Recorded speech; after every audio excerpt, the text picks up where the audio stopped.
Hola guys, how are you? Good day to my subscribers over here on YouTube, out there at Facebook, and also on TikTok. Guys, in this vlog or episode, I will be discussing group box breaks, or what do we call them as box breaks, alright, for in the Philippines and in the international community as well. They're both the same actually.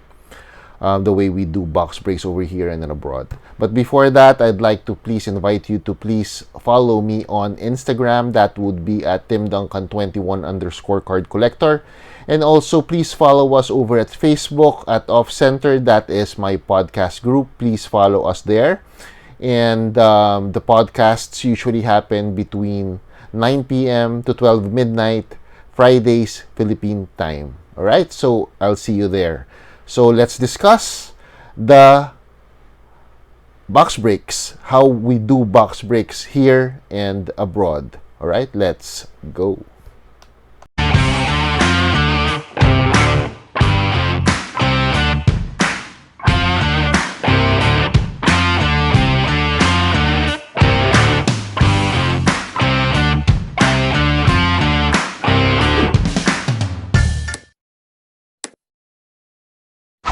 So here goes nothing, but I hope you would understand my explanation when it comes to box breaking or group breaks for trading cards or sports cards for that matter.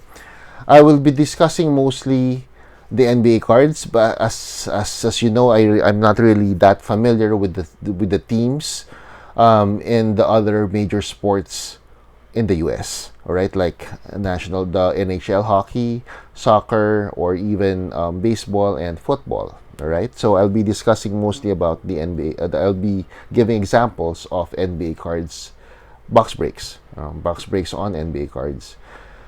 So here we go. What is a box break or a group break? It only means that there is a breaker. For example, that's me. I have several boxes or a case of a certain product. I will be opening them and I will ask people to join the break, meaning they would be able to get the contents of that break via assignments.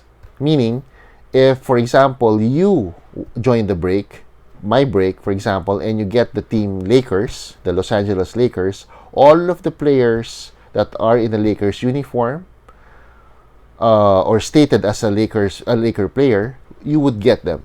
Autographs, game use, jerseys, singles, base cards, everything about the Lakers, you would be able to get them.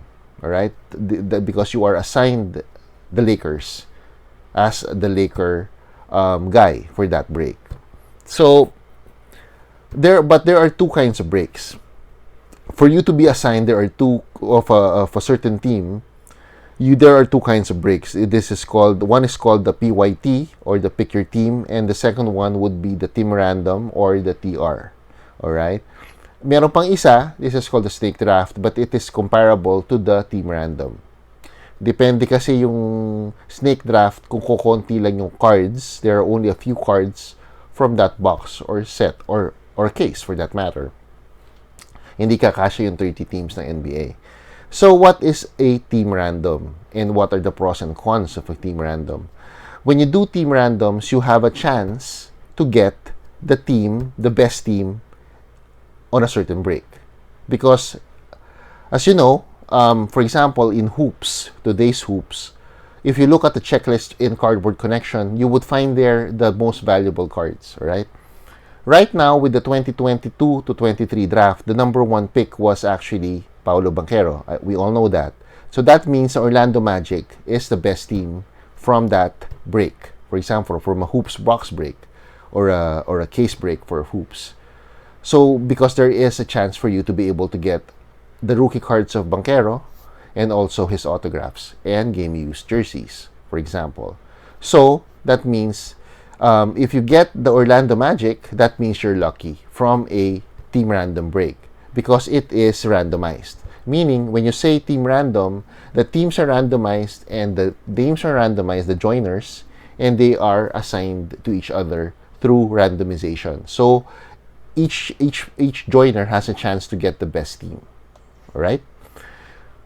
yun ang maganda doon. That's the that's the positive on that, because you could, even though if you joined a break, a TR break, you have equal chances of getting the best team. But the problem is you could also get the chance of getting the worst team from that break.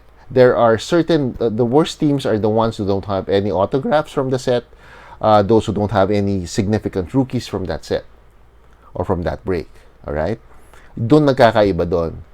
Ang PYT naman is you would be choosing the teams that you want. For example, I want the Orlando Magic. I will get the Orlando Magic, but the problem is there's a premium, a price that it has a premium for certain teams. So most of the time, ang talagang binahanap is the Lakers because it has LeBron James. It depends on the players, and there are a lot of Lakers legends autographs who actually sign with sets with Panini. So kadalasan mataas ang Lakers. Siyempre yung mga bagong rookies from certain teams na talagang hot or in demand would command more, a higher price than the teams that are not really, not that really important in the break. So, ganun yung problema doon. Ang makukuha mo naman doon as a joiner, you'd have to pay more for you to be able to get the team that you want. Unlike with the TR, you could actually get a chance. So, in a way, it's gambling. Mas gambling ang TR because it's a game of chance now, because you have a game of chance with the break itself and also with the randomization. Unlike with the PYT, it's also a gamble, but it lessens the risk. But the problem is there's also a chance for you, even if you get the best team there, you won't be able to get the player that you want, or a lot of the times walang lumabas, no?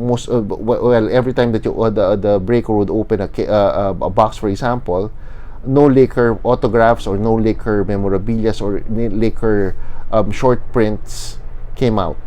So that's a risk that you have to take. So minsan walang makukuha, even though the team that you picked was a hot team from that break. So it is what it is. There's a gambling aspect for both kinds of breaks. Alright?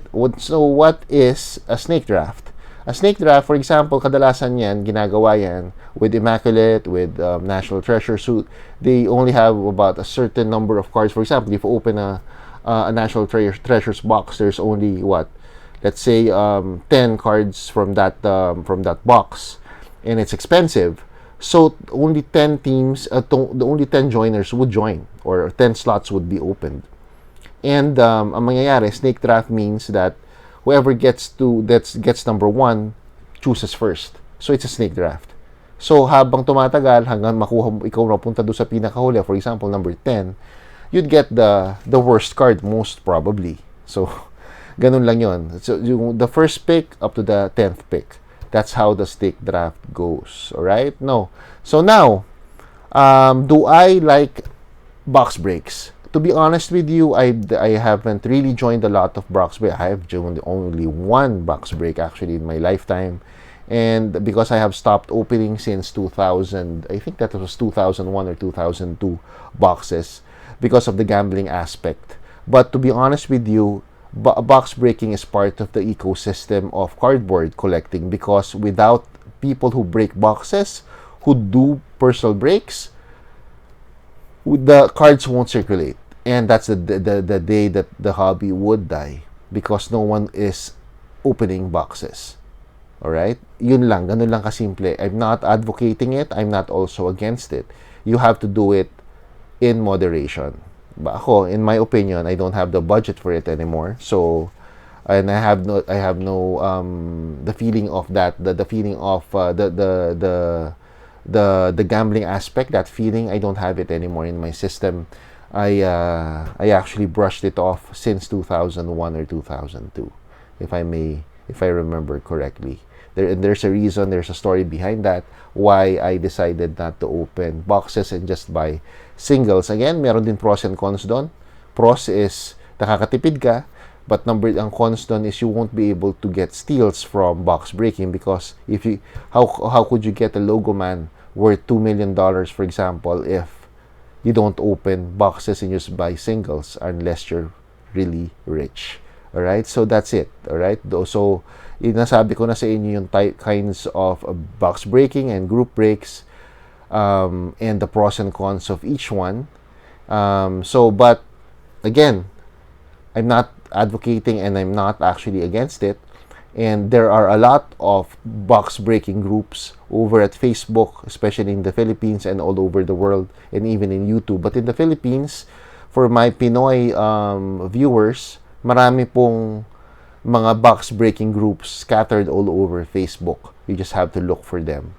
So marami. And Off-Centered would be is planning to interview most of the breakers from here on until we end the year. Alright? So, abangan nyo lang yun. So again, thank you very much for watching. I hope you would be subscribing to the channel.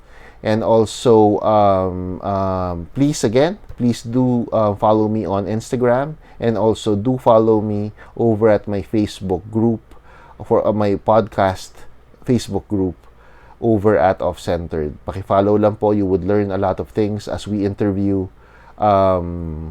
people who are known in the hobby, in our hobby, in our local community, and also sometimes we also interview people from the US or abroad. All right, so let's go, and thank you very much for watching again, and also God bless. Thank you.